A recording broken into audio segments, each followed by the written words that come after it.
neighbours. Everybody needs good neighbours with a little understanding. You can find the perfect blend. Neighbours should be there for one another. That's when good neighbours become good friends. Don't look at me. I mean, I'm the last person that can talk him out of anything at the moment. Gran, he can look after himself. All right, suit yourself. Gran, hang on a second. Look, Dad's no fool.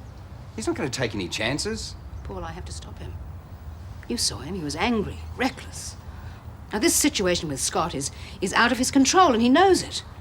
I mean, driving that car is just a way of unleashing his frustrations. Was my father planning to get behind the wheel of number 13, I'd move heaven and earth to stop him. Oh, here we go again. Gail, there is no jinx on number 13.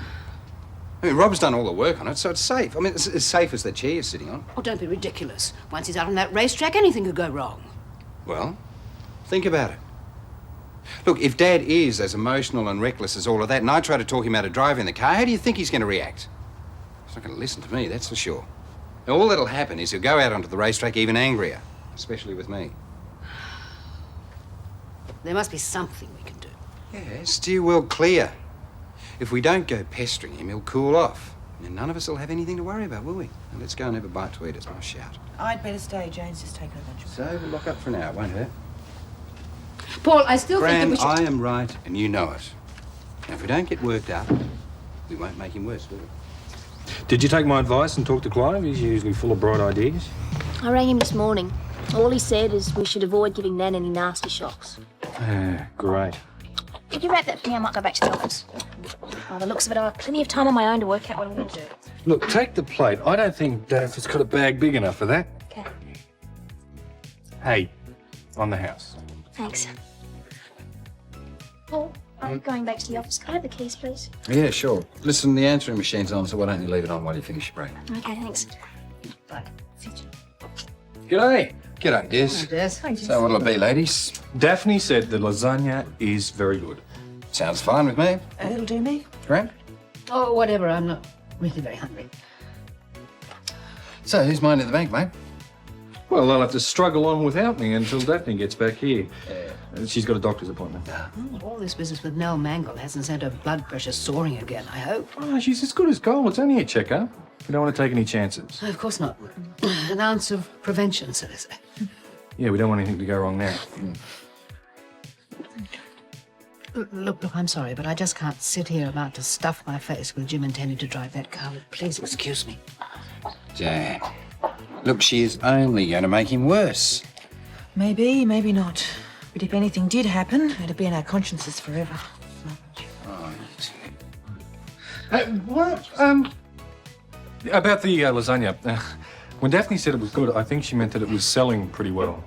Extremely well. Listen, sorry, mate, some other time, all right? Yeah, but I make a real mean omelette.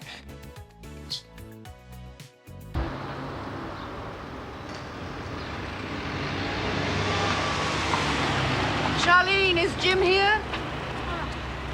He was. He left about 10 minutes ago with Mr. Lewis. They've taken number 13 for a run. Boy, was Mr. Robertson in a shaky mood. Almost snapped my head up. Paul, we have to get to the track.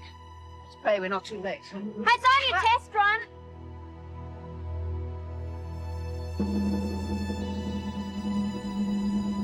She's run as she'll ever be. I don't need an expert to tell me that. Yes, well, just don't forget, you're not taking the family wagon on a sunny Anvil joyride. Just keep your eye on the tacho. 7,000 revs as much as you'll be doing today. She can do more than that. 7,000 revs is the maximum for this run. Any faster you'll be asking for trouble.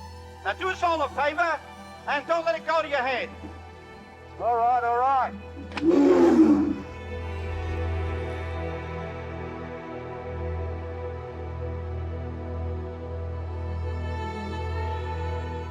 G'day, you're just in time. On the contrary, I'd say we're too late. Oh, Dad, how could you let him drive that car? Well, it's his, isn't it? No, he'll be all right. Okay, little lady. Let's see what you're made of. Oh, Jim.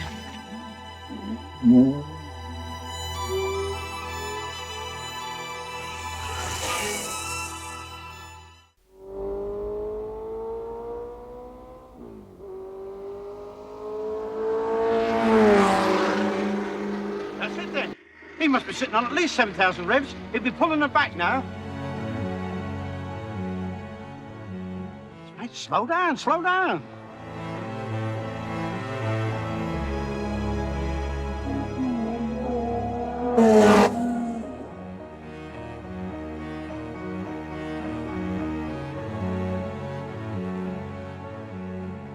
Pull her back, pull her back. I wish you wouldn't drive it. I'm scared you'll get hurt.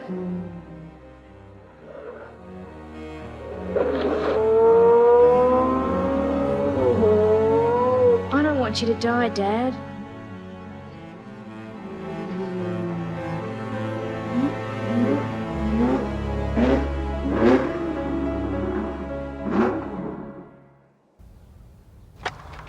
Nice bit of driving, mate. You know, for a moment there, I thought that... Yeah, I know what you mean. About the speed going to your head. Yeah, it gets to you, doesn't it? Well, at least one thing we settled today. Doesn't seem to be any jinx on number 13. Yeah, well, for once, Dad, I'm only too glad to be able to agree with you. I thought I saw you too when I came around the first time. It's a wonder you saw any more than a blur, the speed you were going. Yeah, I did push it a bit. Oh, thank God you're all right.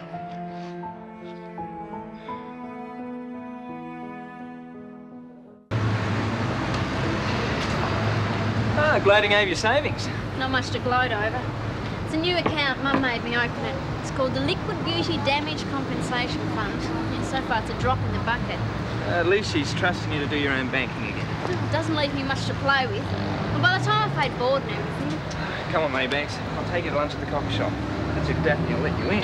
Speak for yourself. You look like the creature from Lassiter's Lagoon. Look, I'm going to put most of what I earn into your damages fund, so that ought to help out. Yeah, it's a good start anyway. Thanks.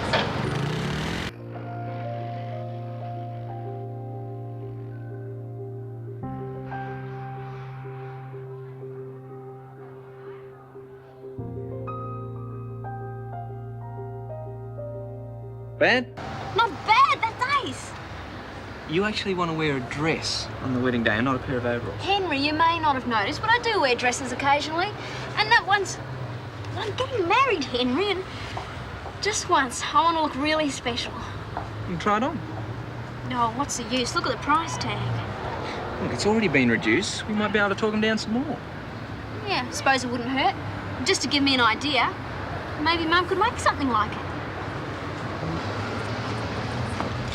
Looks like that's the end of that. Excuse me. Any chance my sister trying that dress on now? I really must get to the bank. Why don't you come back when you finished work? You'd do it more justice if you had the chance to clean up first. Yeah, we'll come back later. It's a lovely dress, isn't it? Like something out of a fairy tale. Yeah. Women. What is it about weddings that makes you go all weak at the knees? I was well past the 7,000 RPM that Robert specified before I came to my senses. What snapped you out of it? Lucy, believe it or not. Lucy? Yeah, something she said to me the other day. Made me realise how irresponsible I was being. Thank God, whatever it was.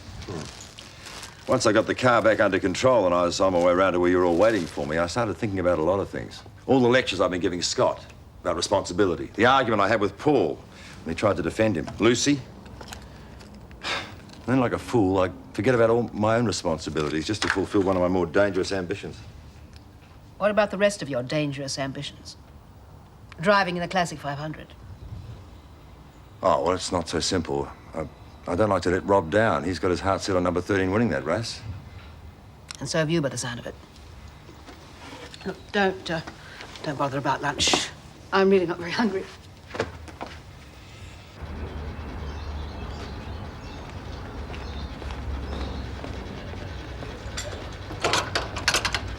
Oh, thanks. Stick it on the account this time. Thanks, Rob. Darlene will be back any minute. You two got time for a drink at the waterhole? Oh, no, I better get back to the office. Would you go? Oh, no, thanks. I don't particularly want to listen to the post-mortems on number 13. What are you so shirty about? She's proved what she's capable of. Oh, she's done that plenty of times before today. Gail, there is no such thing as a jinx. Admit that much at least. And I suppose now that one person's lived to tell the tale, Dad and Jim will be more obsessed than ever. Well, I don't want to know about it. Look, love, we'll take it easy. We haven't forgotten what happened to Jeremy. Nor have I.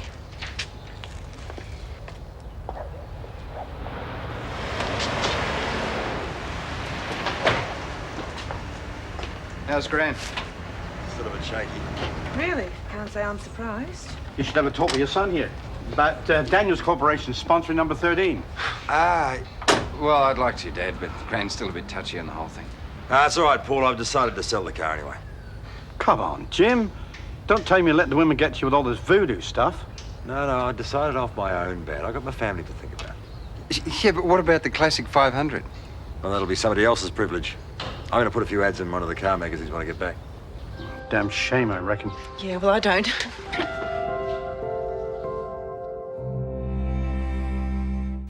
Oh, please, Jane. Mr. Lewis even let me off work early so we could get to the shop before it closed. Charlene, I can't. Not until Paul and Gal get back to lock up. Do you reckon they'll be long? Well, you don't want to come with me, do you? Should have known you wouldn't be enthusiastic.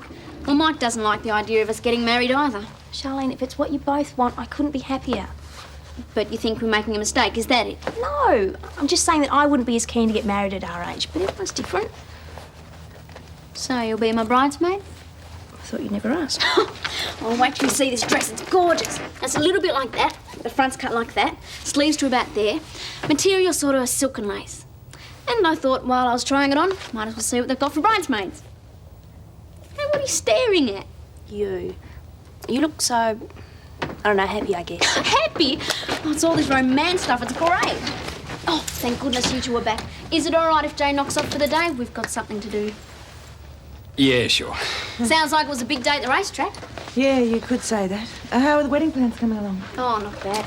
Mr. Robinson's still a bit of a worry, though. Hey, maybe we should have a double wedding. Both Robinson boys at once. Hey, then he'd have to come. I don't think that'd work out, Charlene. We only want a really small wedding, don't we, Paul? Well, come on, Charlene, we'd better get moving if you want to try this dress on. Well, I still don't understand you two. Well, getting married's about the most important thing that can happen to you, isn't it?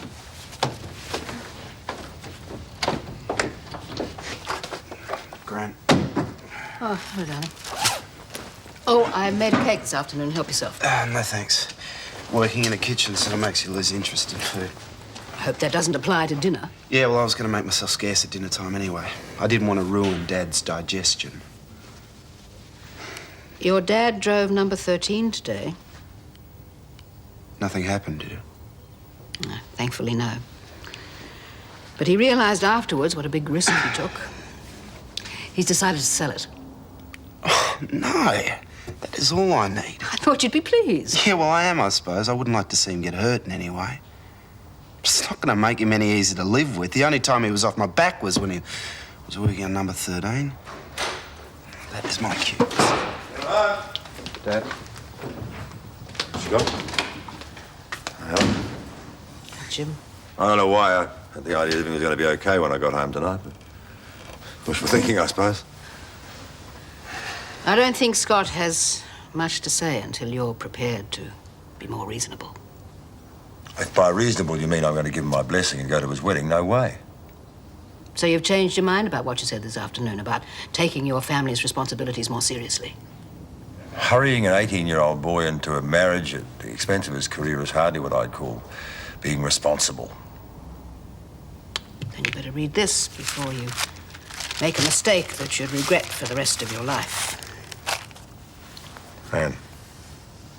Yes, she wrote it to me when she found out she was pregnant with Lucy. Read it, Jim. No, I'd rather not. All right, well, listen. Because some of it's very important. Mum, there's something I've never thanked you for, and I should have. I've been so selfishly wrapped up in Jim and the kids that I never got around to it. I know you had your doubts about the wisdom of us marrying so young, but you gave us your blessing anyway. You put our happiness first. And that meant everything to Jim and me. And of course, you know we're as much in love now as we ever were. More, probably. Now, would you have put off the wedding if I hadn't given you my blessing? Or waited a few years if I'd asked you to?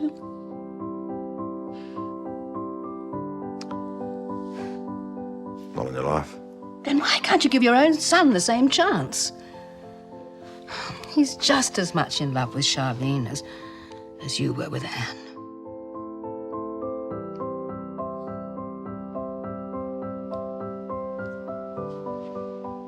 Now, the plumber's coming in at 9 tomorrow morning to fix that broken shower basin 147. You reckon you can handle that? He's got 2 heads and webbed feet. Yeah, fine. What are you so preoccupied about? Ah, I see. You want a church wedding after all. I don't, but your family does. In fact, the guest list Helen's compiling is so big, we're going to need a cathedral. What, do you want me to talk to her? No, I can do that. But has it struck you, Paul, that compared to Scott and Charlene's, our wedding's going to look a little skimpy? Hey, they'll understand. It's the second time round for you and me. Yeah, but think about it. You and I will still be taking the same vows as they will, only with them it's for real. You and I will be mouthing platitudes to keep our families happy, and someone's bound to notice the difference. So what are we going to do about it? Stick to our guns about a civil ceremony for a start, and I'll talk to Helen about keeping the guest list small. But you're going to have to back me up, Paul, otherwise the whole world's going to realise that this marriage is a complete farce. Gail, it's not a farce. Well, we both know where we stand, don't we? Yeah, our families don't. And if they find out, that's going to make 2 weddings in Ramsay Street your father won't be attending. I see a bridal shop with a dress in a window. Ah, it's a fairy tale dress. And only $750. How did you know?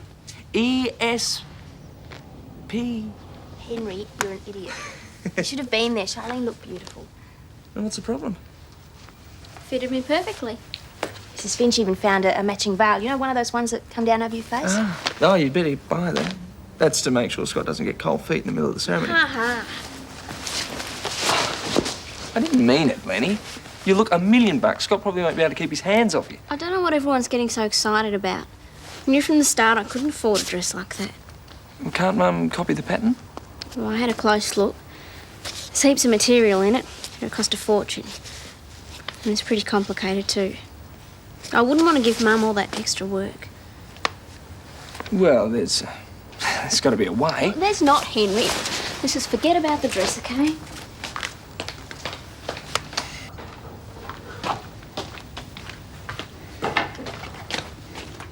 The mid, please. Well, I hope this means that you've decided to have dinner after all, because it's one of your favourites. Yeah, well, I heard Dad going out again. Will he be back for dinner? I'm not sure, but if he is, couldn't you make an effort, darling? Yeah, okay. Look, Gran, I'm sorry about what I said before, and I'm glad he's selling the car, but I just wish I could figure out why he's so aggro about Charlene and me, that's all. It's been very hard for him, trying to raise you all without your mother. Yeah, I know, but he and Mum were about our ages when they got married. You'd think he'd understand better than anyone. And Mum would have been happy for us, I know she would have. Yes, I think she would. If she was still alive, she'd talk Dad into coming to the wedding. Scott, I think it's about time you tried talking to your father again, because maybe, just maybe, he's changed his mind. Why don't you go and find him? I don't know where he went. I think I do.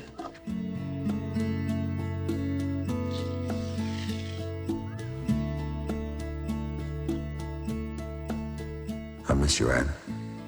Especially at times like these. I've been asking myself what you would have done. I think I know now.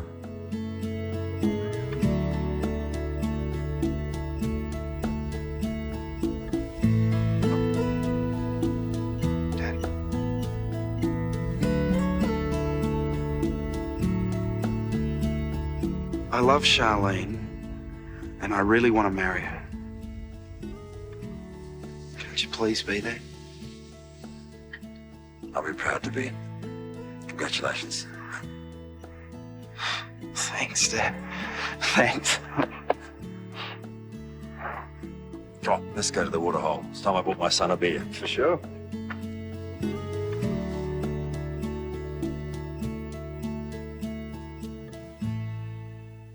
Neighbours, everybody needs good neighbours with a little understanding.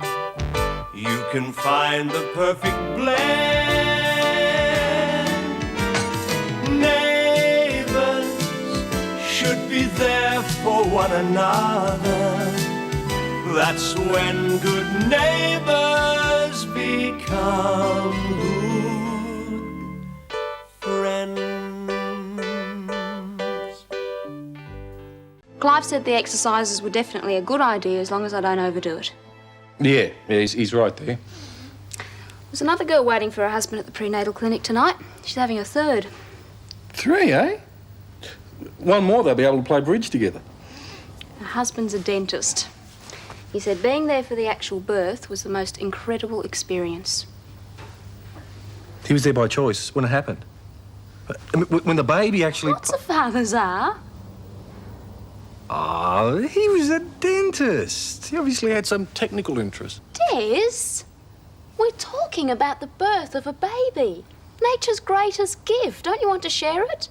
Oh, of course I do. Apart from anything else, I want you to be there. I'll need you. What's the big problem, Des? They say it's fantastic. Unless, of course... Unless what? Oh, it doesn't matter. No, go on, say it. Unless what? Well, you have been known to get a bit queasy every now and then. Well, like that night we hired The Exorcist and you hid behind the couch. I dropped my fountain pen. Des, it doesn't take 15 minutes to pick up a fountain pen. Look, I'm not going to sit here and have a debate about it. Clive gave me a video to bring home. It shows all the stages, right from the onset of labour to the actual delivery. I'll put it on after dinner, and you'll see how beautiful it really is. Tonight? You going to be home, Mike? Yep, sounds great. Good, that's settled. I'll get cracking in the kitchen. Sounds really interesting, don't you think, Des? I mean, I was going to do some study, but I wouldn't miss this for the world. You're dripping on the couch. Oh, sorry.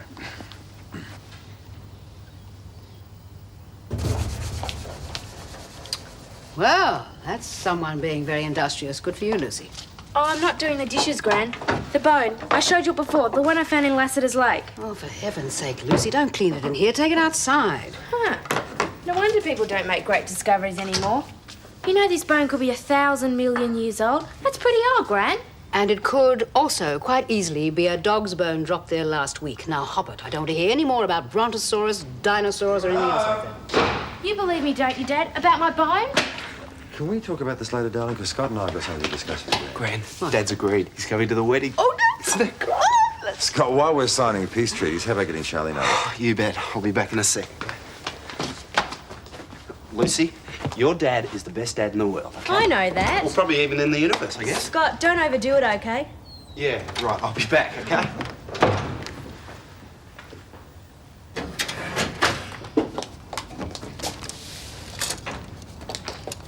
You all right, Charlene? Yep.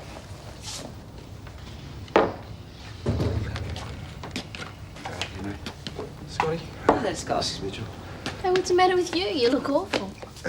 It's Dad. He wants to talk to you. Now? Well, Mum's got dinner on. I don't think he'll wait. He sounded as if he meant it. Well, go on, whatever Jim wants. Come on. Go on, get it over with. Sir. Sounds like Mr. Robinson's going to spit his dummy. Yes. Not that Charlene's overly enthused about the wedding now, anyway. Oh, Mum, she's crazy about the guy. She doesn't look too enthused because she knows she can't afford the dress she wants. She saw it today. Jane said she looked terrific in it. Oh. Yeah, Well, just exactly what does this dress cost? Well, we're talking megabucks here. Major dollars. Serious currency. Henry! 750. Oh. Well, that's why she didn't even mention it. She didn't want you to feel bad. Oh, Henry, I'd love to help her out. Really, I would. But that kind of money, I just couldn't. Wait a minute. Maybe there is something I can do. I should have thought of it before. There's my wedding dress. Well, it was very expensive in its day, and it's got a beautiful lace train. Perhaps I could alter it. Where is it? Oh, in the garage in the trunk. It must be there. But still won't be the dress she saw. Might all be hypothetical anyway, especially if Mr. Robinson's still on the warpath. I feel sick, really sick. Look, your mum was right. It's best just to get this thing over and done with, okay? You'll be all right. Hello, Shirley. Mrs. Daniels? Gran, where's Dad? I told Charlene he wanted to talk to her. Oh, I see. He's in his room, I think. Jim? Look, I'll come back later. Scott. No, we're in this together, all right? Please? Charlene, thanks for coming over. I've had a few things to say against this wedding. I didn't like the idea of you two kids starting off so far behind the 8 ball. But as I've been reminded, my wife and I started behind the 8 ball. Anne's not here anymore, but that doesn't mean I've forgotten what it feels like to be in love or to take the steps you're taking. To devote every minute to making it work. And I'm quite sure you two can. Oh, Mr. Robinson. This was Anne's. I'm sure if she were here, she'd want you to have it. It's beautiful. It's unbelievable, Dad. Welcome to the family. Can I just... No, don't you touch me, you rat. I thought he was going to yell at me.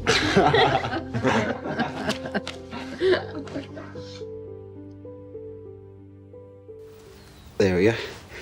How's that? As if it were made for you. I remember Anne wore it on her wedding day. I only wish it were diamonds. I'll treasure it, Mr. Robinson. I know how much it means to you. When Scott came to get me, I thought, oh, this is it.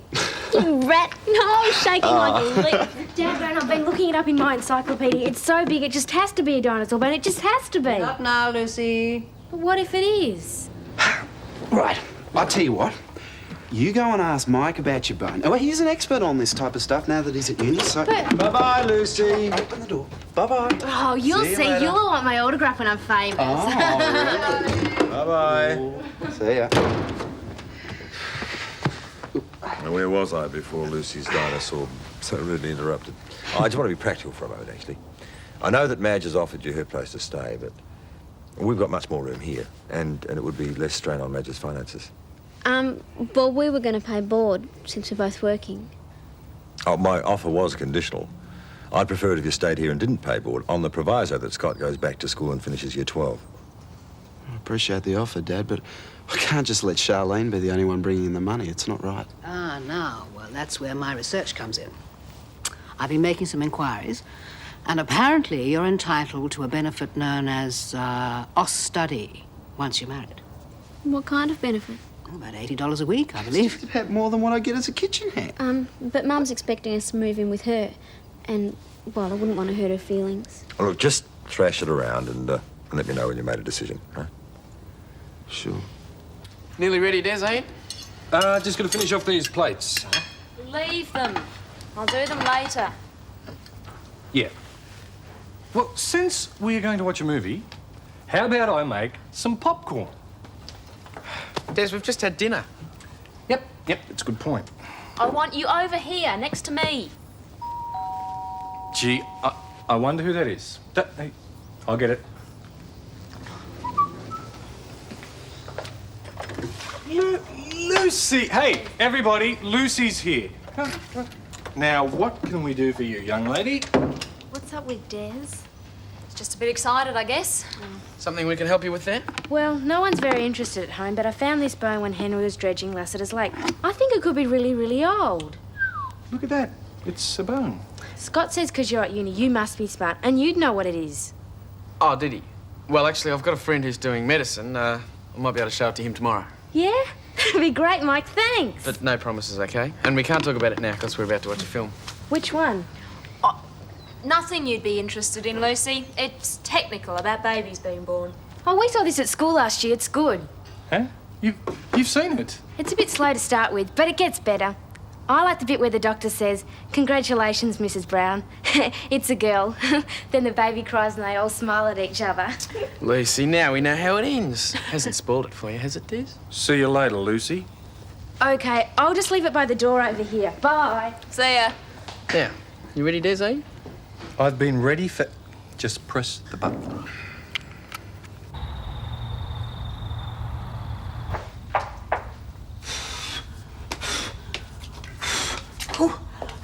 Oh, Henry, shift your feet. You look like a derelict on a park bench. Come on. Keep it down, Mum. Stereos need our beauty sleep. Now, just wait till Charlene sees this. It's going to make her day. It's a cardboard box. It's what's inside the box, Henry. Oh, really? You inherited your father's brain. I'll say that for you. Party hard. Yo, Henry. Yo. Yep, this is Henry. Oh, g'day, Paul. Yeah? Yeah? Business. Oh. Charlene. Yeah. Are you all right? I'm better than all right, Mum. I'm so fantastic. You're drunk. No, well, yeah, sort of. Drunk on love. Oh, it's just so great to be alive. Yeah. Listen, mate, there's something weird happening here. Yeah, I'll come over in a sec. Yep. What's she on? She says she's drunk on love. There's no need to whisper. I'm doing just fine. I've got Mr. Robinson gave me. Huh? You in love with Scott's dad? Charlene, Well, brain, Henry. Means he proves he's coming to the wedding. Oh, That's great. I'll say. If I were any happier, I'd just bust. Well, young lady, I think you better prepare yourself for an explosion, because I've got a surprise for you. My wedding dress. You kept it? Yes, it was at the bottom of the wardrobe. I'd forgotten all about it. Well, go on, open it. Have a look. Hey, it's beautiful. Go on, take it out. Oh, no, don't tell me. They've eaten right through it. It's ruined. Oh, I'm sorry, Mum. Hey, it was a nice thought anyway. Never mind. These things happen. I reckon you would have a pretty damn terrific in it, too. What do you reckon, Minnie? Yeah, you bet. Hey, maybe we can mend it. It'll be a big job, but it's not impossible. Well, what do you think? It's for the wedding.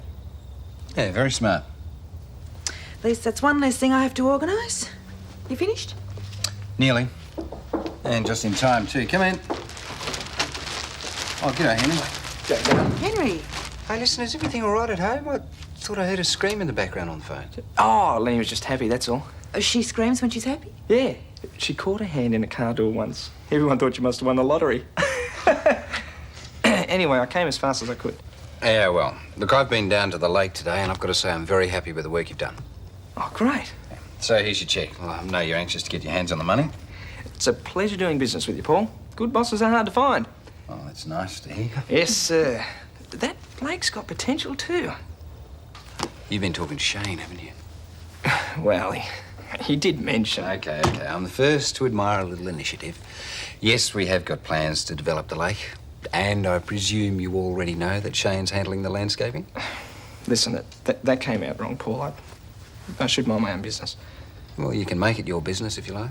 Well, Shane's going to need help. You interested? Oh, am I? What? When do I start? Shy little devil, isn't he? Look, there you go. $500.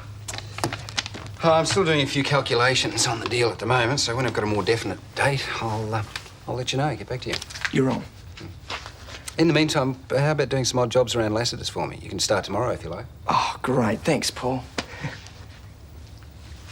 Listen, this might sound a bit much, but there isn't any chance of an advance, is there? Just a couple of $100. Henry, the door. Close it on your way out, won't you? Closing as we speak, boss. You are the boss, boss. That boy. And so, the miracle of the birthing process comes to its fantastic conclusion. A moment for all of us to stare in wonderment and contemplate the complex efficiency of the reproductive system. There, we see it for the first time, the crown of the infant's head. Swiftly, the doctor moves to ensure the respiratory tract is open. And before long, he holds the newborn babe in his arms. Congratulations, Mrs. Brown. A bouncing baby girl. Another happy customer. See, Days? Told you. It was beautiful, wasn't it? Yeah, you're right.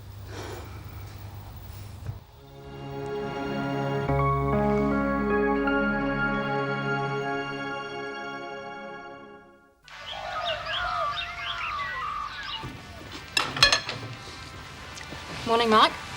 Right. How'd you sleep, mate? Not bad, right? No bad dream? Look, I slipped off the edge of the couch, okay? Sure. I fell asleep and slipped off the edge of the couch. Could have happened to anyone, all right? Hey, we believe you. Don't we, Dad? If Mike says he fell asleep and slipped off the edge of the couch, I'm not going to doubt him. There you go. Look, you guys think it's really funny, don't you?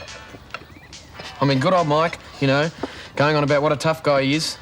Can't even handle a video that Lucy's seen. Gee, mate, Well, go on, say it. I thought you said you slipped off the edge of the couch. Slipped off the couch. I'm never going to hear the end of this, am I? No. Can I just take that? Hello, Scott. Is your grandmother in? Yep, she's just over there. Thank you. Hey, Madge. Good morning, everybody. Hope I'm not interrupting. Not at all. Grab a pew. Oh, thanks. What's the problem? Well, you know all about wedding dresses, don't you? I think I'm going to have to make one for Charlene. I'll help if you like. Gran's a whiz. Thank you. Well, I'm picking her up to go and choose the material today. I was wondering if you could come with us. Oh, can I come too? After all, I am going to be a bridesmaid. I should have some say. Lucy, it is polite to wait until you ask. No, I'm sure Charlene would want that. Well, since it's just this once, I'll pick you up from school at lunchtime. You mean it? Oh, Gran, that's fantastic. Jim, I can't tell you how over the moon Charlene was yesterday, and that necklace is magnificent. Oh, well, I'm pleased. I'm glad you're here, too, because we can talk about the details of the wedding, if that's all right with you. Yeah, I know. Time for me to go and pack my school bag. Good girl, Liz. Madge, I realise you'll want to plan the wedding yourself, but I'd like to help out financially, if that's all right with you. Oh, no. Oh, Jim, I mean, it's very kind of you to offer, but this is something a mother must do for her daughter. Oh, fair enough. Oh, well, there are ways of cutting costs. Oh, exactly. In fact, I think I might do the catering myself. From what I can see, most wedding reception food isn't all that challenging. Well, we'll all pitch in, of course. Oh, I'm expecting it. Well, if you do get stuck, just remember the offer's there. How could I get stuck with in-laws like you two? Don't worry about the dress. There'll be others, okay? I'd help you out if I could. You're in enough debt. Who am I kidding? We're all in debt. G'day. Just booked this in for a service. You guys aren't still mad at me, are you? Because I don't agree with the wedding? It's free will. Entitled to your own opinion, I guess. Oh, come on, Scott. The friendship's worth more than that. I'm sorry, all right? Yeah, me too. Anyway, we can't keep going on like this. Not if you're going to be the best man. You mean you still want me to be? Oh, go on, Mike, please. Yeah, I'd love to be. Anyway, Jane reckons I look pretty cool in this suit. Yeah, good one. Everyone's going to look great except me. You'll still look beautiful. The dress I tried on was perfect. I don't know, the way it fitted just seemed like I was meant to wear it. Maybe you could wear your overalls.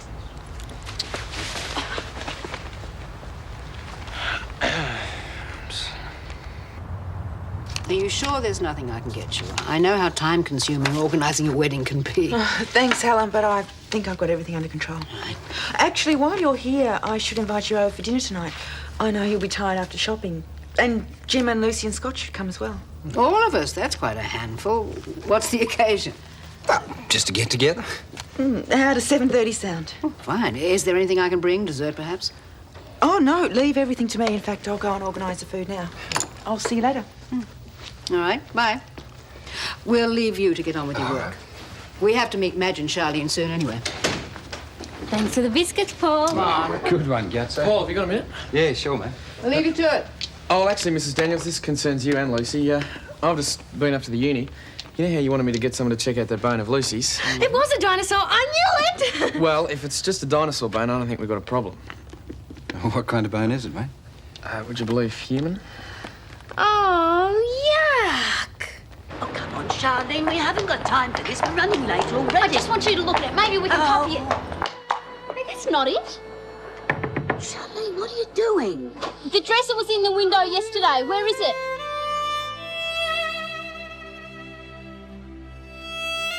Honestly, some people have got more money than sense. They charge a king's ransom and they still sell. Don't you worry. We'll get some nice material and make you something just as smart. Charlene, are you listening to me? Well, come on, quick sticks. We can't keep Helen waiting all day.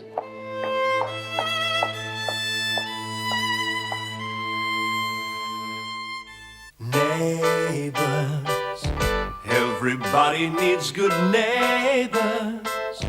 with a little understanding, you can find the perfect blend. Neighbours should be there for one another. That's when good neighbours become good friends.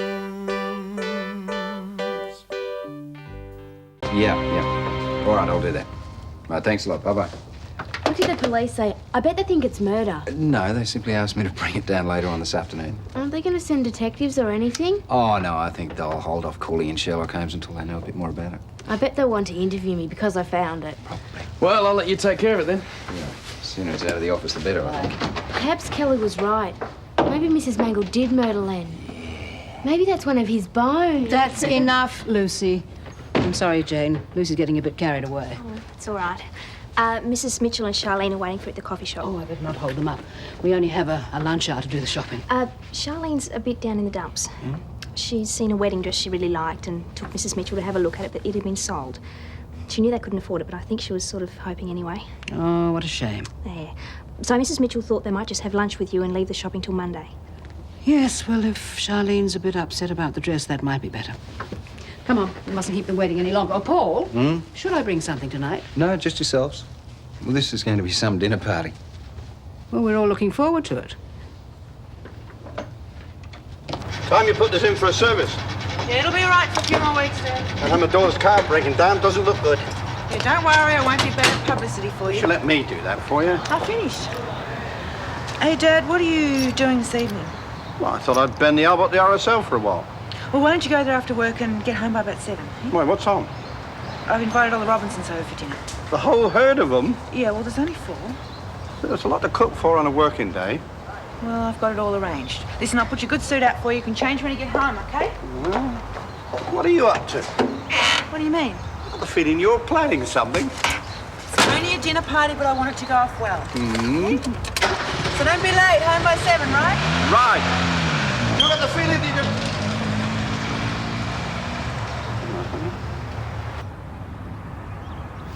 Hi, Nan. Nan? Nan, are you all right? I'm trying to come to terms with it all. It's so difficult. I know, Nan. And I'm sorry I had to leave you alone today, but please try not to worry. I'm sure your memory will probably come back. Until then, I can only rely on what you tell me, Jane. And you haven't told me the whole truth, have you? You've been keeping something back. Something very important. What are you talking about, Nan? About Len. I didn't know how to tell you. I went to his wardrobe today. It was empty. And then I slowly realized that there was nothing of his around the house. Not a single thing. And then it hit me. It was like a blow to the chest. I had to go and lie down for a while. I'm sorry, Nan. I know I should have told you. I just didn't know how. You let me think that he was coming home tonight. I know it was wrong of me, but I kept hoping that your memory would come back before I had to tell you. When did it happen? About 6 months ago. Was it very sudden? Yeah, right out of the blue. It was a dreadful shock to you. Oh, yes, it would have been. Just as it was today. The thing is, Jane, did he die peacefully? Die? I'll feel much more at ease if I know he went peacefully. Was that the way it was, in his sleep? Yes, Nan, that's the way it was. He died suddenly in his sleep. It was very peaceful. Oh, that at least is a blessing.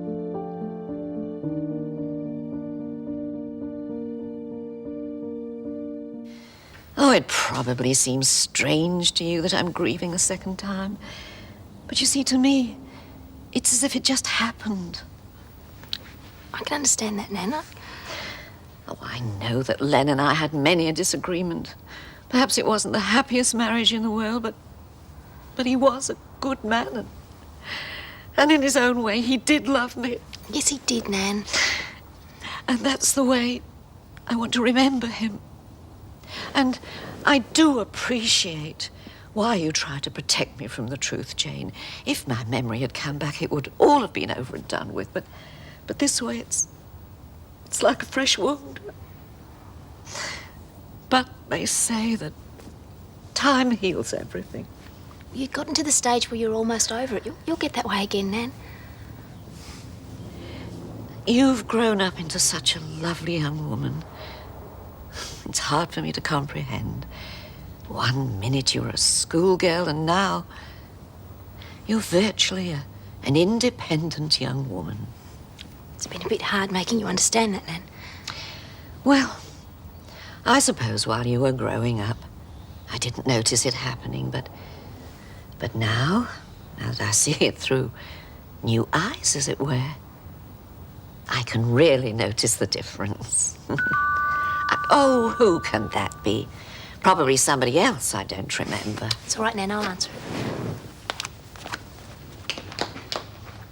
it. Mrs. Daniels, Hello, Jay. I thought a few groceries wouldn't go astray while your grandmother's not feeling the best. Oh, it's very good of you, thank you. Oh, I remember you vaguely. It's Mrs. Daniels, isn't it? Yes, no. Oh, obviously I've come to know you better than I did a couple of years ago. Yes, well, since we've been neighbours, we've had a fair bit to do with each other. I'm so sorry about your awful accident. Yes, there has been a lot to cope with. Forgive me if I seem a little shaky at the moment. I'm afraid I've just learnt the news about my husband. Oh, I'm sorry that you have to go through all that pain again. My only comfort is in knowing that he's gone to a better place. Oh, yes.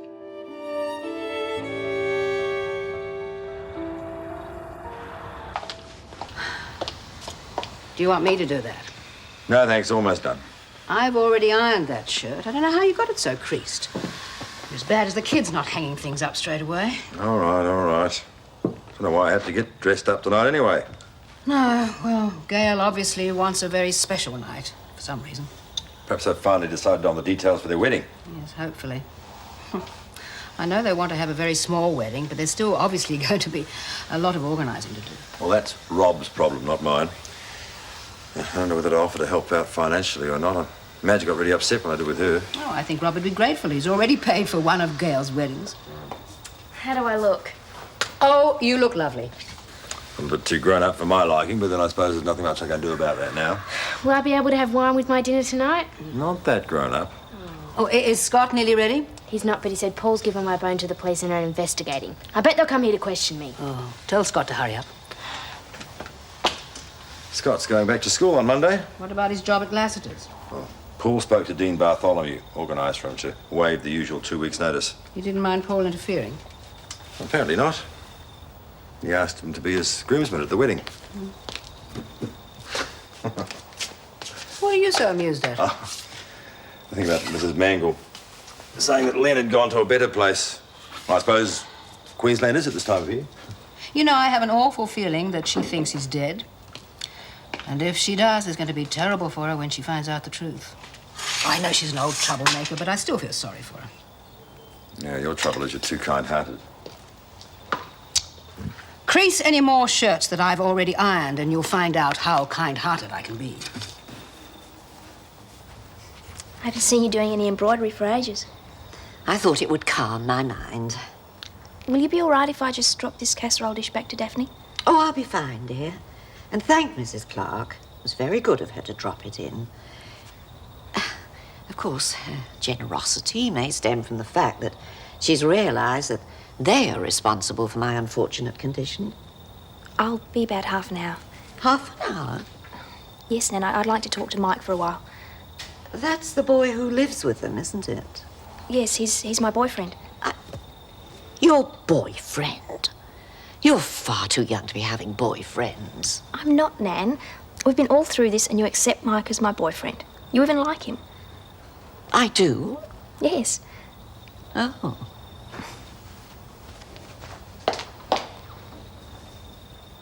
Oh, Jane! Yeah. Who is this Mrs. Mitchell? She lives across the road. Ah. When I spoke to Paul Robinson today, he said that he'd ask her to call on me in the morning to help reorientate me with my job. I'm going to start back on Monday. Well, do you think you should? I mean, are you well enough? Well, it's not as if I'm ill, except for the occasional headache and a few nasty bruises from the fall. And I would like to have something to keep my mind fully occupied. Is this Mrs. Mitchell a friend of mine? Well, you have had quite a bit to do with each other over the last year or so. It's wonderful to find that I've got such good friends.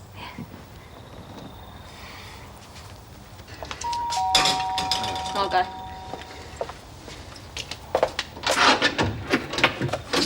Oh, hi, Jane. Come in. We were just talking about you. Sounds ominous. Oh, of course not. How's your grandmother?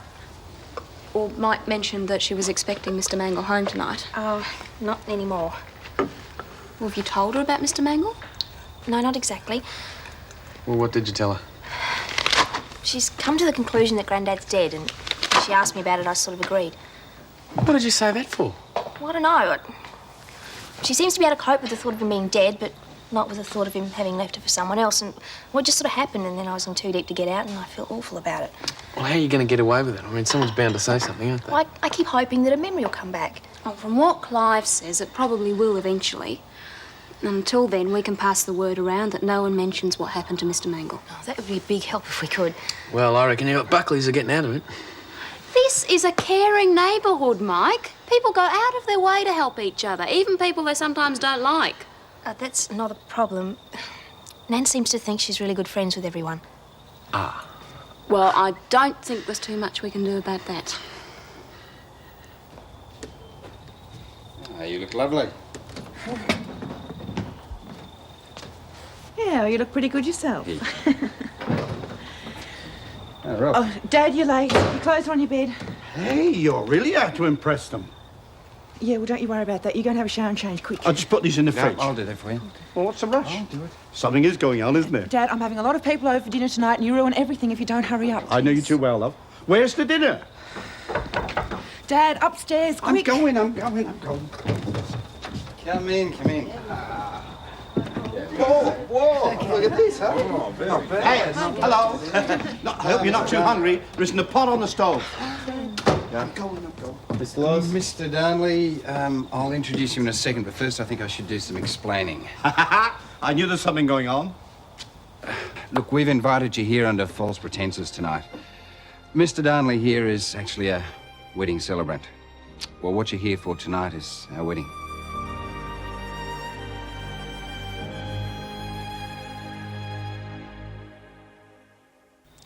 I now pronounce you man and wife.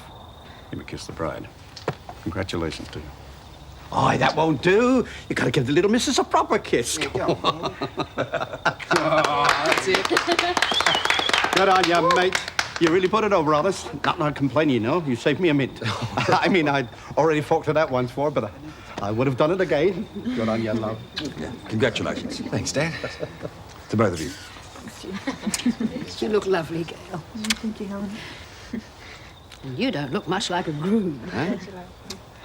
Didn't you tell us this was the way to do it? We'll talk about it later. I thought you were going to have a proper wedding. Yeah, well, Lucy, we will. Just a bit too keen to wait to do it properly, eh? Yes. You know, you really pulled one out of the hat this time.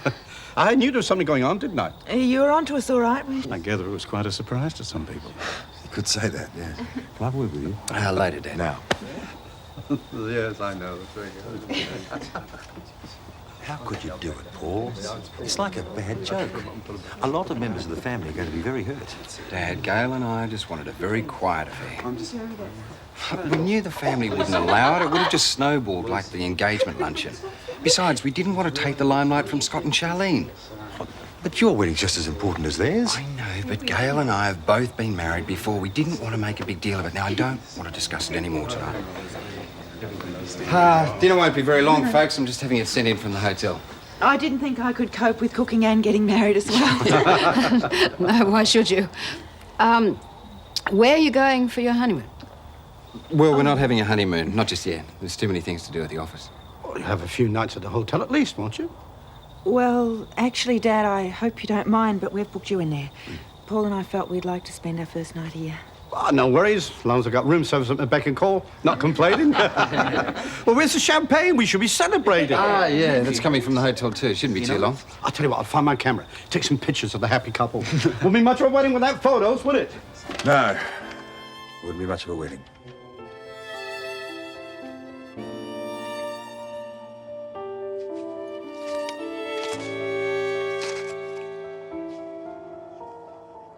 You're not going to start playing records now, are you, Jane? No, Nan. Can't you sleep? Oh, there are so many things going round in our head. Len, it was his heart, wasn't it? Oh, I knew as much. His cholesterol level must have been far too high. He always ate the wrong foods. I told him, but he wouldn't listen. Well, that's why you liked Mr. Bishop so much, Nan. You approved of the things he did, and, well, you should let him come back. I couldn't think of having another man in the house so soon after Len's death. I know it seems new to you, Nan, but you've got to accept that it happened a long time ago. I might be able to accept it better once I see his grave. His grave? Oh, I know it sounds morbid, but I think it would help fix it in my mind that he's really gone. Perhaps after I talk to that Mitchell woman tomorrow, you can take me. Nan, there isn't any grave. What? Well, what I mean is he was cremated. I didn't think that Len would want to be cremated. Well, he did. He talked about it before he died, and so you followed his wishes and scattered his ashes like he asked. Scattered his ashes? I always found that very undignified. Where on earth did I scatter them? Under the rose bush. You know, the one he loved so much? But Len always hated the rose bushes at our old home. He was always complaining about having to prune them. Well, since you moved here, he changed his mind. He loves roses. And you scattered his ashes under his favourite bush. Oh. And so you see, by now he's become one with the earth. So there's nowhere to visit, Nan. He's right out there in the front yard. I see.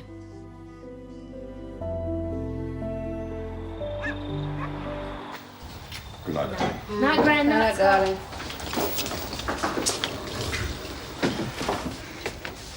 You know, I don't get it. I was talking to him about the wedding today and he didn't even give me a hint.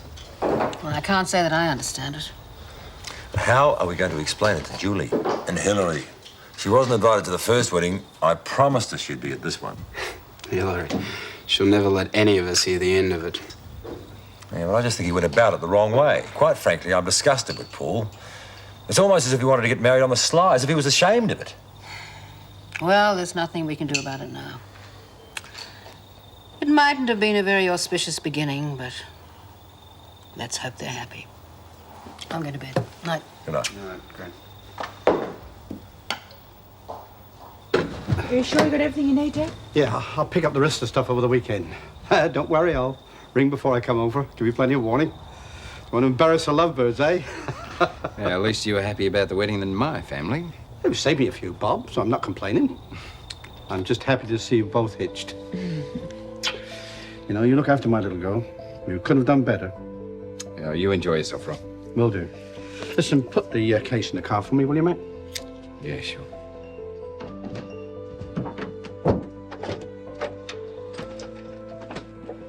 Well, you've been and gone and done it. Yeah. Are you sure you're completely over Jamie's death? Yes, Dad. Completely over it. My marrying Paul has nothing to do with that. Good. I hope you have a wonderful life together. Thanks, Dad. Well, I'll leave you to it then. See ya. Happy honeymooning. See ya. Night, Dad. Right, good night. Well, do you want to finish your champagne? Oh, no thanks. I'm pretty tired. I think I'll turn in. Oh, fair enough. I've made up the bed in the spare room for you. Fine, thanks. I'll see you in the morning then. Yeah? Okay, good night.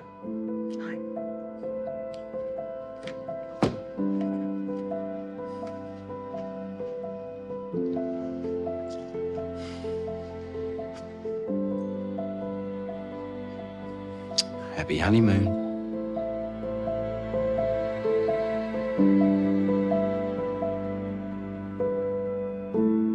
Neighbours, everybody needs good neighbours with a little understanding. You can find the perfect blend. Neighbours should be there for one another. That's when good neighbours become good friends.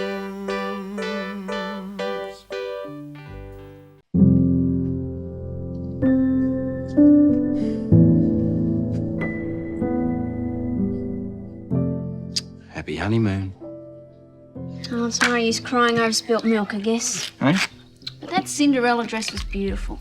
Listen, Lenny, there's lots of other wedding dresses. I know, but don't let on to Mum. That dress of hers was all right too. Or it used to be. Before the Silverfish decided to set up house and invite all their relatives to a Silverfish jamboree. Don't be funny, Henry. Oh, it's too near the truth. What's the big deal? I thought you guys were going to get a pattern and make the dress yourselves. Yeah, but Mum really wants me to wear her dress. I know she does. Mum's an expert. It'll come up like new. Yeah, of course it will. Charlene, I'm sorry, but Nell Mangle's coming back to work on Monday and Paul's paying me overtime to explain her duties to her. She's probably going to argue the toss over every blessed thing, but nevertheless, I can use the money with the wedding coming up and everything. Now, I'm afraid you're going to have to do the Saturday morning shopping for me. I've written you a list. Mum, why is it always me? Henry! I believe that I have a most important position at Lassiter's. Well, you're the housekeeper. That is a position of some responsibility. Oh, please sit down. Thank you. And what is your job, Mrs. Mitchell? Well, I look after the water hole. I'm sorry? I organise drinks in the relaxation area. I see. This, water hole, is it a delightful lakeside area? It's a bar, Nan. Oh, I see. Yes. Yes, that's right. Then, you're the barmaid. That is the general nature of my work, yes. So you must be one of my staff. Oh, no, Nan, that's not right. No, I am directly responsible to Paul Robinson, as is the housekeeper. We're of equal standing. The barmaid and the housekeeper. Yes, of course. Okay. Feel like priming up this tired old body? I was about to do that if I can only get the lawnmower to start. Any problems? Just a spark plug. I thought you'd be at home with your lovely new wife. The wedding was last night, or has that slipped your mind? Guy wanted to do some housework, so I thought I'd get out from under her feet for an hour or two. Look, Dad, we just wanted a quiet wedding. No fuss. Your wedding is your business, Paul. But arranging the whole thing on the sly is something else. Other people's feelings are involved. The family is bound to get upset. What about your sister, Julie? What about Hillary? They're both going to think you left them out on purpose. Oh, and I'll talk to them. You found a lovely girl, Paul, and we're all delighted for you. If that upsets you or embarrasses you, I fail to see the reason why. Dad, you have made your point, and I'm sorry. Now, do you want to play a game of squash or not? Why not? Then there are the serviettes and the restaurant supplies to be ordered as well. The restaurant. Yes, restaurant. If you could give me a moment. Yes, of course. Oh, get that, will you, dear? Hi, Mr. Bishop. Ah, Jane. Having given Mrs. Mangle a few days, I thought I'd ascertain just how she is. Oh, she's fine. Yeah, well, it would suit me admirably to resume my accommodation here, if you see what I mean. You'd like your room back. Who is it, Jane? It's Mr. Bishop, Nan. Oh, my goodness, is that man? I found him in my bathroom in the altogether. Oh, is that a fact? It was the most dreadful shock. Oh, yes, I can imagine. Good morning, Mrs. Mangle. Mrs. Mitchell, this is... Mr. Bishop and I are already acquainted. Hello, Harold. Morning, Madge. Were you looking for me by any chance? No. Actually, Mrs. Mangle, please. Oh, excuse me. A peace offering. Oh, I'm sorry. Did I startle you? It's in gratitude for all my happy times here. I'll take those, Mr. Bishop, if you like. I'll find a nice vase for them. Oh. They're lovely. Why don't you take a seat?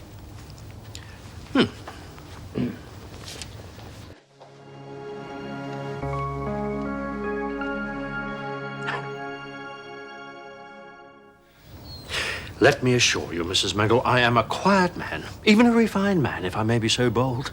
Oh, I'm sure Mrs. Mitchell will bear me out. I would have to agree with that. Well, it seems that we've covered everything, and this is obviously a private discussion. so- Mrs. Mitchell, please. The presence of another mature woman would be appreciated. These are very delicate matters. Oh, well, if you insist. Oh, well, now, when it became no longer possible for me to continue living here, I nearly returned to Queensland. But I've made some very good friends in Erinsborough. Indeed, there are people here that I care about very deeply. I'd very much like to remain in this neighborhood and, if possible, in these same delightful lodgings. If for no other reason but to help you with your financial pressures, Mrs. Mangle. I would have to think about it. Of course. Of course. Well, thank you for your time, Mrs. Mangle. Good morning, Jane, Madge. I'll see you out, Mr. Bishop. Thank you.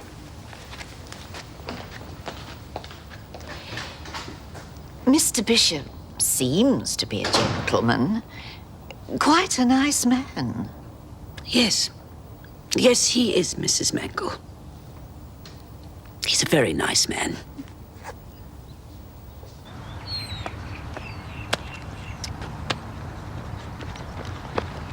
Here, I'll give you a hand. I was just looking for you. I've got some great news. Paul and Gail have got married. You don't say. Well, they invited the family over for dinner last night, except it wasn't really a dinner. They had this sort of celebrant there, and he was Scott. all ready to go. I know all about it. I dropped him at the garage. Mr. Lewis told me. Right. I'd have thought I was worthy of an invitation. Well, don't blame me. Paul wants to keep it a big secret. It's not my fault. Yeah, I don't know. Maybe they're right. At least Gail didn't have to fork out hundreds of dollars for a wedding dress. I don't care what you wear, as long as we get married, okay? Aye. Thanks a million, love. Did you manage to get everything? Oh, the rest coming by camel train. Yes, well, now you know how I feel every week. And men have the nerve to say women aren't the strong ones. Come on, bring all that in and I'll fix you both a snack. Well, thanks a lot, Mrs. Mitchell, but I can't stay. I've got to see Dad about something, actually. Paul, how are you? Dad, I'm just going to drop these inside. I'll be 2 secs, okay? That's right. Thanks for the game. Well, I hope you're feeling better. You ought to after that thrashing you just gave me. I feel like the reserve grade. Oh, I was just having a good day. Yeah, well, ring me when you're having a bad one, eh? I need to regain some of that dignity. Paul, I understand your reasons, I do. But some members of the family are very upset. Particularly Julie and Hillary, eh? Particularly Julie and Hillary. Look, knowing how she nags, I'd rather walk the Nullarbor with no boots on, but I'll ring her to make peace, just for you. Okay. You bring it on yourself, you know. Come on, Scott. Yep. Catch you later, Paul. See you, mate. He's just been acting really weird, that's all. I mean, how come he was playing squash today? Just being married. Well, he wanted to clear the air with me over the wedding. Juice? Thanks, Dad. Oh. I still reckon it's weird he didn't tell someone. Well, I don't like the idea much either, but that's the way Gail and Paul wanted it, and we have to respect their wishes. We can make up for it with you and Charlene. Yeah, well, Charlene's not really happy either. There was this wedding dress she had her heart set on. They couldn't get it. Well, let me give you some advice, son. Man to man. Mm-hmm. Worrying about what to wear is woman's work. Don't get involved. Besides, you've got something else to worry about. The honeymoon. There's no way knowing we can afford a honeymoon. Which is why I'll make it a wedding present. You mean? I can't afford a round-the-world trip or anything. I mean, a couple of weeks away in Tasmania, surfers paradise, something like that. Oh, Dad, that is fantastic. You just wait until I tell Charlene. There is one catch. Well, what's that? I'm really worn out from playing squash, and while I recover in the shower, mow the lawn, would you?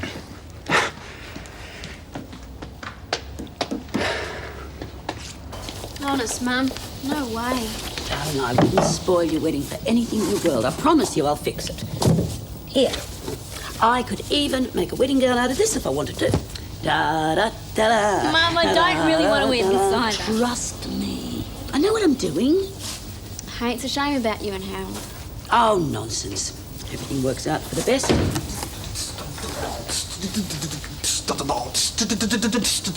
See you later. Where are you going? Get lost, Henry. Well, will you be back for dinner or what? I probably won't be home till late. Oh, listen, do the lawns for me, will you? I'll do them next weekend. Henry? I'm all booked up. Better be a good kid. See you later. How about that? You didn't even ask him where he was going. Oh, Henry's a big boy now. Talk about one law for him and one law for me. Fair dinkum. Oh, don't worry. He'll get his one day. Yeah, but when?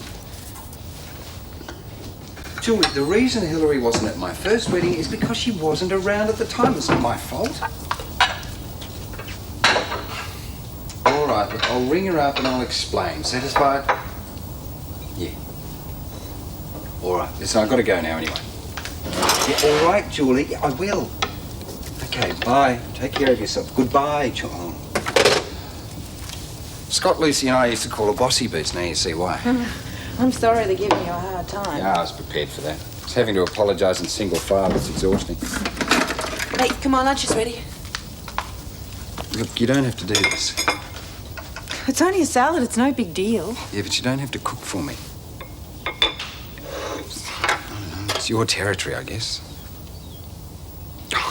All of a sudden, I can't talk to you. I mean, before it was easy. It was business, all clear lines. I didn't think this personal stuff would faze me, but it has. Oh, probably because I've always avoided it. Paul, it's okay. This marriage is a business arrangement. Business arrangements have gone on for thousands of years. The important thing is, are the two people good friends? I think we are. Yeah. Hey, thanks. You're a big help, really. But I still don't understand it. Well, it was Grandad's last wish, Nan. He said he wanted to see the grave, and I told you. But he didn't even like gardening. Or maybe he wanted to be near you. Oh, do you think so? What other reason could there be, Nan? This one. Oh. Oh, isn't it lovely? Oh, my poor dear Len. I'll take good care of you. I'll weed and water you. I promise.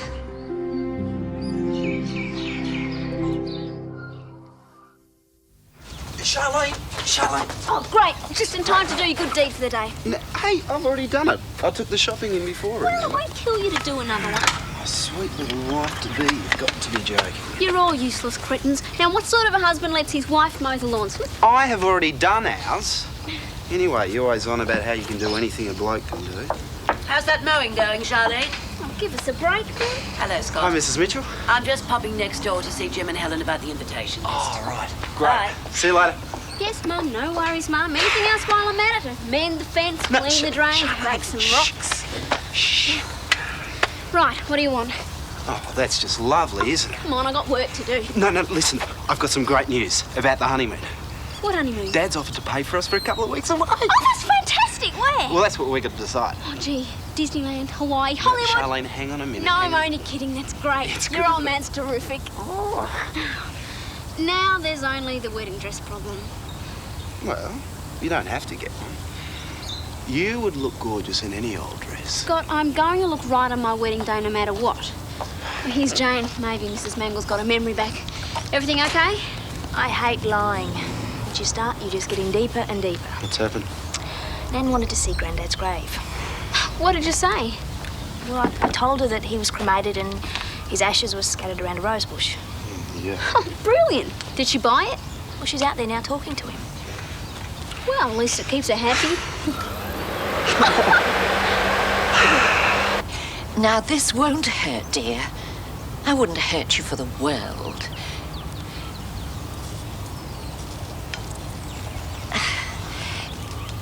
There. Oh, everything's so difficult, Len, when you've lost your memory. I wish you were alive to help me. But the important thing is we're together. And we'll be together forever. Hi, Madge.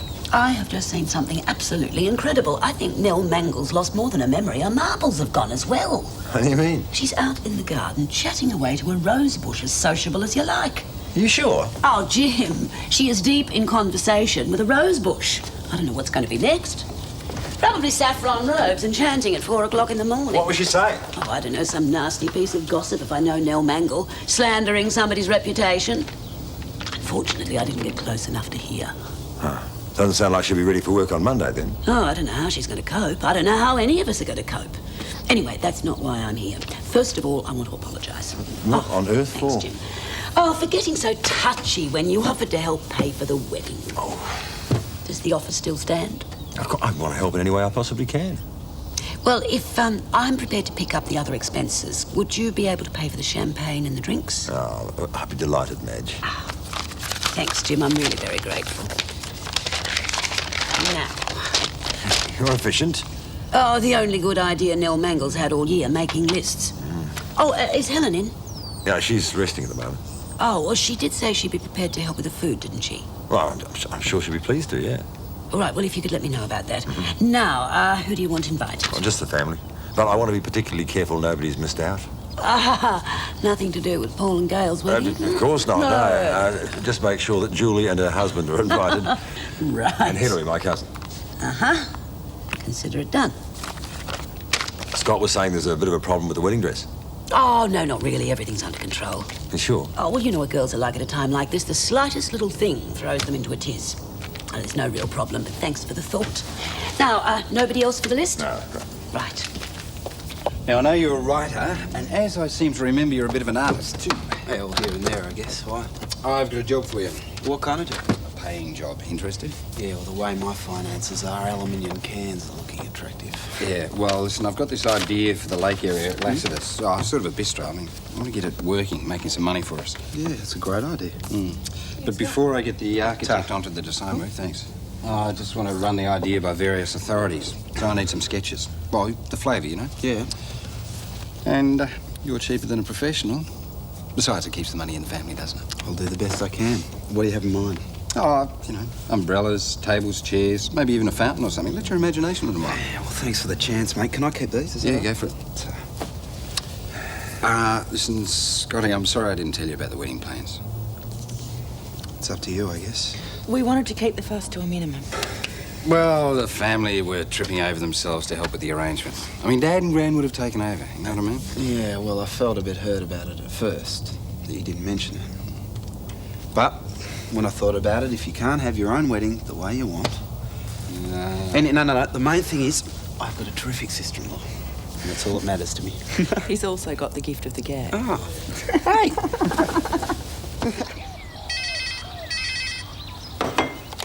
Mitchell residence? Hi, it's me. Oh, Oh, well, that's a great way to start my Sunday, isn't it? sorry, we've got a bit of a problem here. Henry didn't come home last night. Where is he? Wouldn't have a clue. But if Mum finds out about it, she'll hit the roof. I'm trying to get her off to church before she catches on. Best of luck. What do you want anyway? Well, I thought you might like to come for a walk. There's this travel agent at Lassiter's. They don't open on Sundays. Yeah, but they've got these posters in the window. Might give us an idea for the trip. Good one. Hey, we'll have to go to the Savo, though.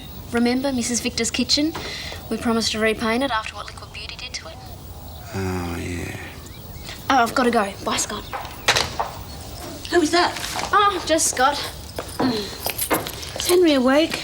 Oh, he hasn't put in an appearance yet.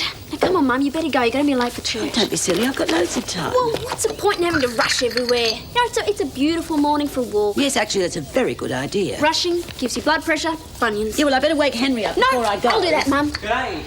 I am whacked. Oh, you must have been up early, Henry. Actually, I've been out all night. Oh, you bird brain, I was covering for you. Did you have a good time? Mum, I have never worked so hard in all my Oh, life. poor Henry. Hey, what's going on? You said anything's going on? Mum, what is all this? Did you know he was going to be out all night? No, not all night. Well, why Why aren't you mad? Got something for you, Cinderella. Oh, it's a dress that I wanted. Yes, we put it on lately. How did you get the rest of the money for it? Well, I worked in the shop, building shelves in their storeroom. It took me all night. Oh, it's fantastic. Thank you.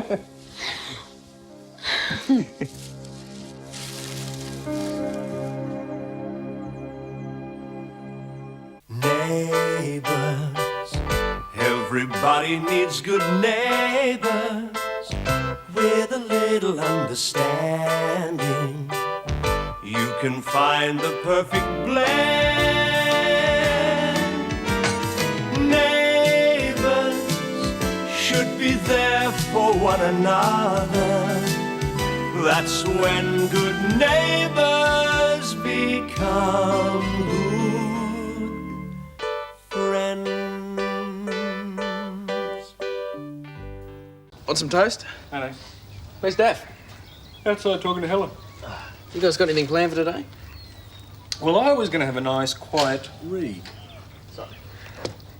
No worries. So there's an R&R. That's rest and relaxation. Unbelievable. Some people never cease to amaze me. Put your shoes on, Des, we're going visiting. But Daph, what's wrong? You know what Helen just told me? Paul and Gail were married on Friday night. What? Where? The Lewis's place. Apparently they just sprang it on their families and that was it. Well, Paul did say he only wanted a small affair. Small, not minute. I thought we were their friends for Pete's sake. Come on. We're going to give our best wishes to the newlyweds. Daph, if they got married on Friday, they're not going to want anybody to come and see them today. They're probably busy. So much for your R&R then. Don't let anybody take that couch. It is mine. With any luck, they won't open the door. Hello, can I come in? Oh, g'day, Jane. Oh, how's your grandmother? Oh, she's okay. Still the same. Morning, Jane. Hi. Did you hear about Friday night? Friday night. Staggers me. You ready yet? Yeah. Okay, come on, let's go. See you two later. Okay, we won't be long. Take your time. Give my best to the others. What happened Friday night? Paul and Gail apparently got married. I knew something was going on. Paul's acting really funny at the office. Geez, I could have told us. Yeah, well, that's what Daphne reckons. So your nan's no better then? No. Mike, I know it sounds terrible, but I just had to get out of there. It's really starting to get to me. I don't know how long I'll keep lying to her. Well, there's not much else you can do. It's just a matter of time, isn't it? Yeah, I suppose. Anyway, I was wondering if you or Des had any paintbrushes I could borrow. Sure, why? We're going to repaint Mrs. Victor's kitchen today. Ah, liquid beauty. Oh, don't mention that junk. Scott and Charlene are meeting me there. Well, do you want an extra pair of hands? Oh, you shouldn't have to. You weren't dumb enough to get involved. Yeah, but I'd like to help, though. All right, that'd be great. Thanks. Besides, I want to get out of the house before Des and Daph get back. Daphne seemed really steamed up. Well, you know Daphne. Weddings are her specialty. Oh, cheers, Daphne. Come on in. Oh, yeah, sorry to barge in, mate. That's all right. We believe congratulations are in order. Ah, yeah. Come in, sit down. Gail, Des and Daphne are here. Oh, okay, be down the set. We've not long had breakfast, but can I get you a cup of something? Oh, no, thanks. We just called in to give you our present. Ah. We were hoping, of course, to give it to you at your wedding, but things didn't turn out that way. Oh, sorry, I was just making the bed. Oh, we shouldn't have come. It's obviously a bad time. Sit down, don't be ridiculous. Look at this, Des and Daphne gave us a gift.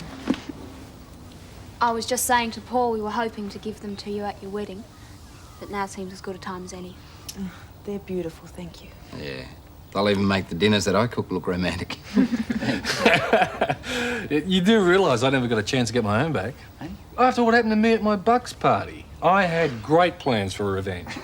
Quite a lot of things seem to be missed out, don't they? Daphne, we're sorry. We realise now that we've upset a fair few people. We honestly didn't mean to. So to try and make it up, we thought we'd throw a party. A sort of belated reception for all those people we disappointed. Yeah, if they'll come. Well, we can count on you two, can't we?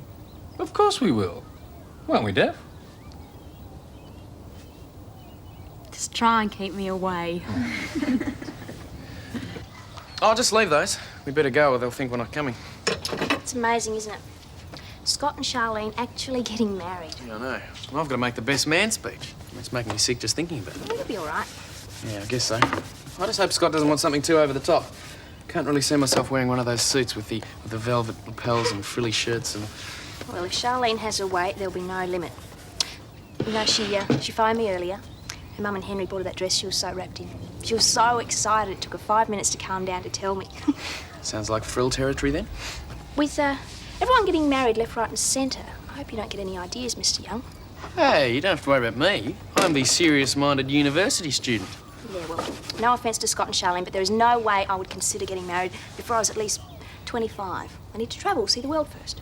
Yeah, well, there's a lot I want to do before I settle down. I mean, I've got uni to get through, and then there's my career to think about. Well, it doesn't leave much time for me. There'll be plenty. I've told you before.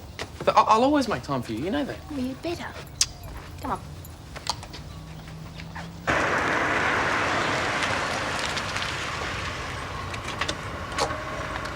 There we are, Mrs. Mangle. Spiritually refreshed and ready to face the rest of the day, eh? Thank you, Mr. Bishop. I must say you were in fine voice this morning. And I haven't forgotten my promise.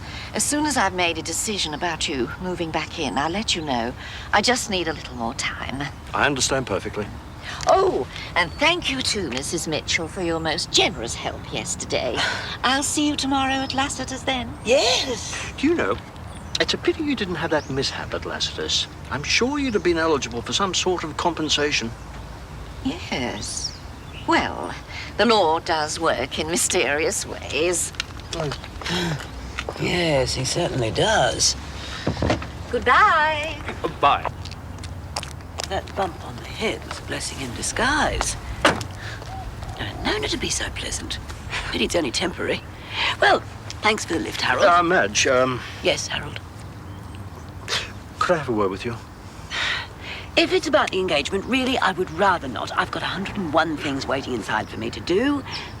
What's done is done. No, Madge, it isn't that. It's rather a sensitive subject. And I really do need to talk to somebody. But if you're too busy, I understand. No, Harold, that's all right. There's nothing in there that can't wait. The kids are out, so I'll make us both some lunch. Thank you. Come on. Thank you.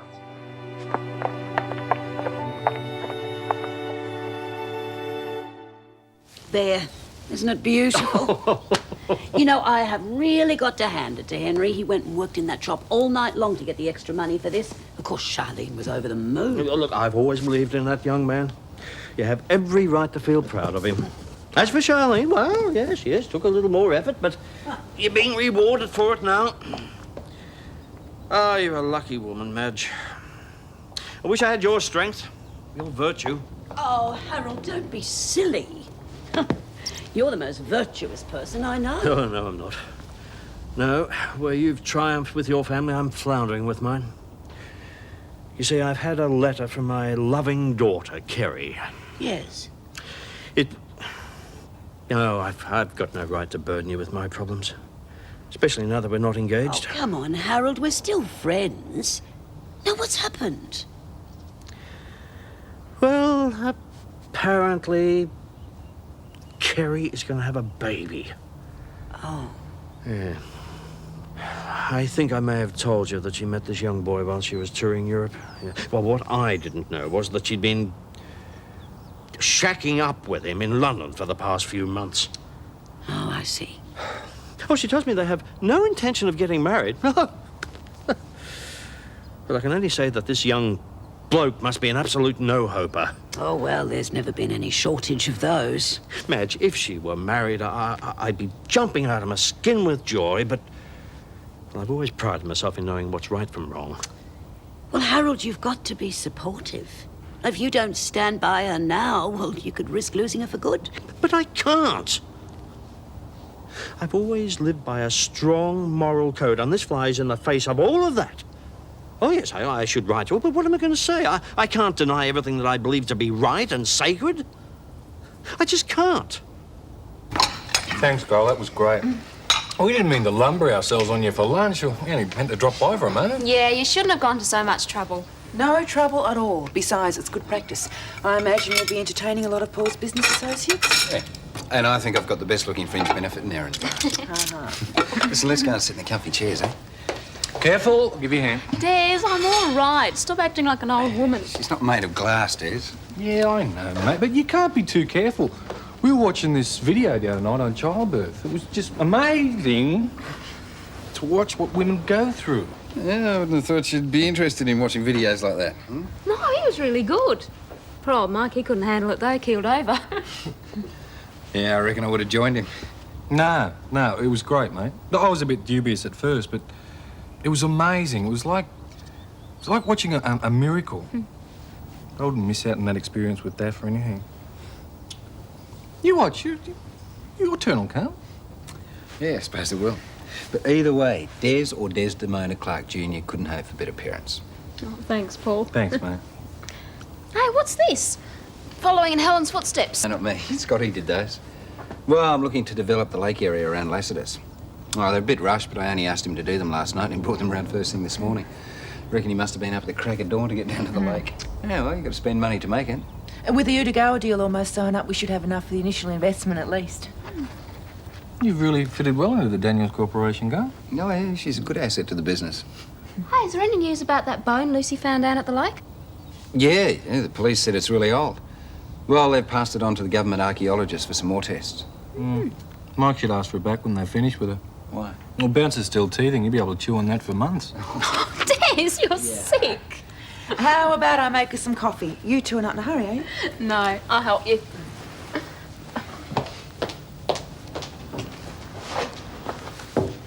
Daphne, I just want to apologise again for Friday. We're really sorry. Oh, it's okay. We were a bit upset. Well, I was anyway.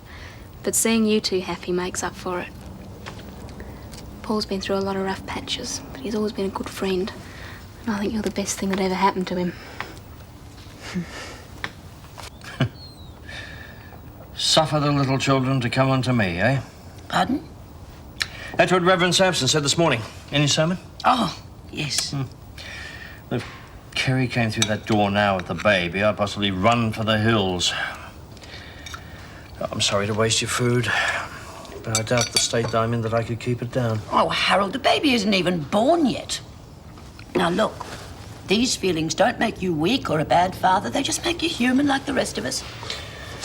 Madge, what you say is all very well and true, and you're very kind, but a grandchild out of wedlock is not something that'll just disappear.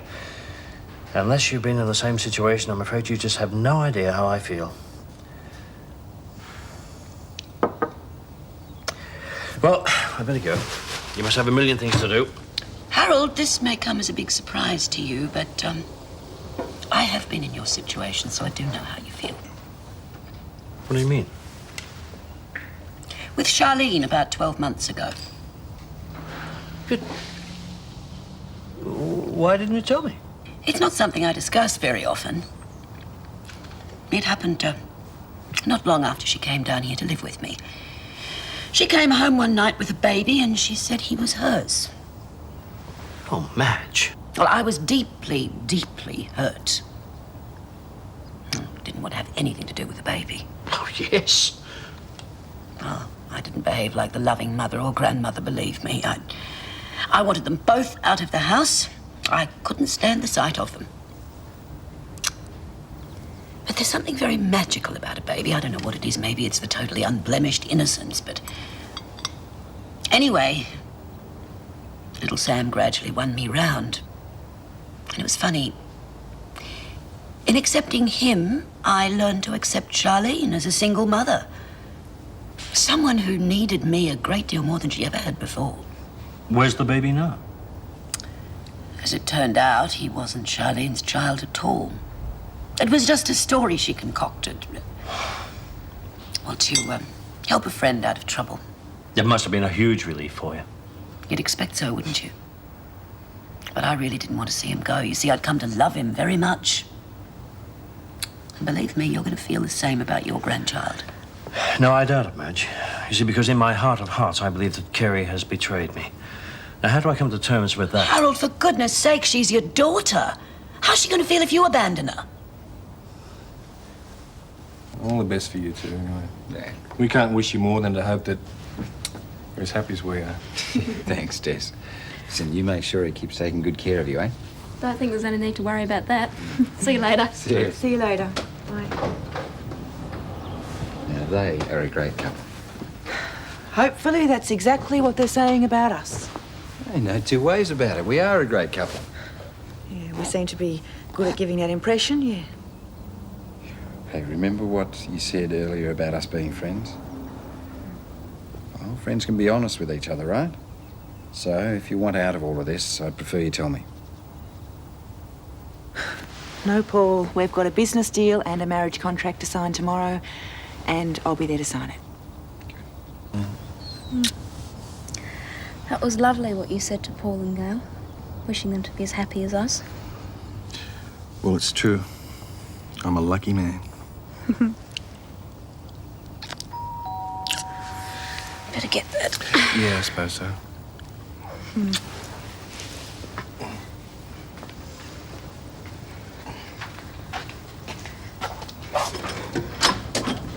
Oh, hi, Mrs. Mangle. Come in. How are you feeling? It's very kind of you to ask, Mrs. Clarke. However, this is not a social call. How can we help you? I'm sure you're aware of the hardships that I've been forced to endure since suffering that nasty fall in this very house. Yeah. Jane has been keeping us informed, yep. Not only the last 2 years a total blank, but the emotional anguish it has caused has made me a broken woman.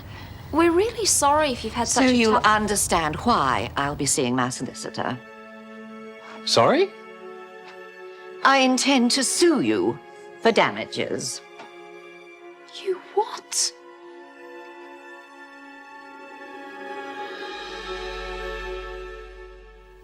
Mrs. Mangle, I honestly can't believe you mean to do this. I'm afraid, Mr. Clarke, my mind is made up. I'm only informing you beforehand because I consider it the courteous thing to do. Look, after you fell off that ladder, we did everything possible to help. Yes. And you did insist on going up the ladder instead of me. Yes. But by your own account, it was your dog who caused me to lose my balance. Believe me, it's nothing personal. But since Len passed away, things have been very difficult financially. Look, if you need help, maybe we can work out something down at the bank. Oh, no, thank you. I couldn't afford to pay the exorbitant interest rate your bank charges. I can scarcely make ends meet now. No, I really have no choice but to sue. All right, go ahead. Daff. Let us sue. The whole thing will probably be thrown out of court anyway. I wouldn't be so sure, Mrs. Clarke. My solicitor indicated to me on the phone that I have a very strong case. Please, Mrs. Mangle, won't you reconsider? With the baby due soon, the last thing we need is something like this. I'm sorry, but you have to understand that I don't mean to be unneighbourly. But now that I'm a widow, I have to look after my own interests as best I can.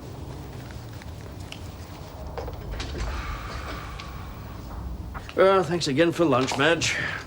And thanks for letting me chew your ear with all my problems. Oh, well, I'm sure you do the same for me. Ah, you're a very special lady.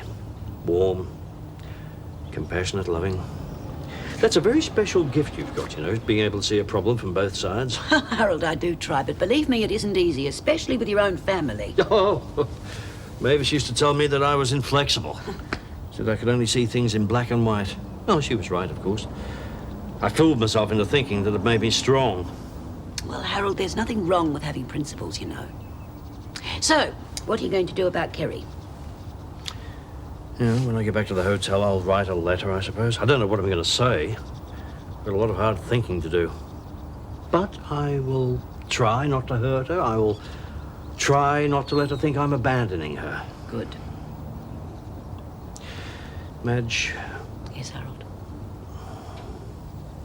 I'm just sorry things didn't work out better for us.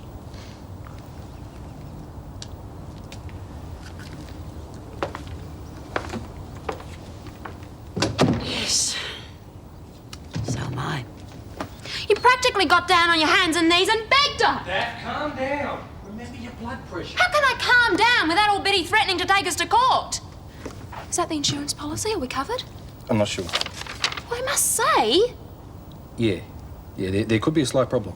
What sort of a problem? We don't seem to be covered for this type of accident. You're joking.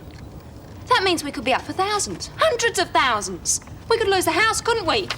I'll go and see the bank solicitors first thing tomorrow morning. There's no need going over the edge until we find out exactly where we stand. That woman! She's nothing but a mean, vindictive, or who asked her to climb the damn ladder anyway? Des, promise me one thing. What's that? If you ever see me turning into a Mrs. Mangle, shoot me. Promise. I reckon you should try and sell liquid beauty as a paint stripper. I mean, save us heaps of time. Don't rub it in. Hi, guys. Look, I'm sorry I missed lunch. That's okay, mate. Don't sit down before you change your clothes. Aren't you glad I made you wear your old gear? Oh, look at you, you grub. You got paint in your hair. Go easy. I think Mrs. Victor was pretty pleased, don't you reckon? Yeah, thank goodness. I'm glad someone's got something to be pleased about, because we certainly haven't.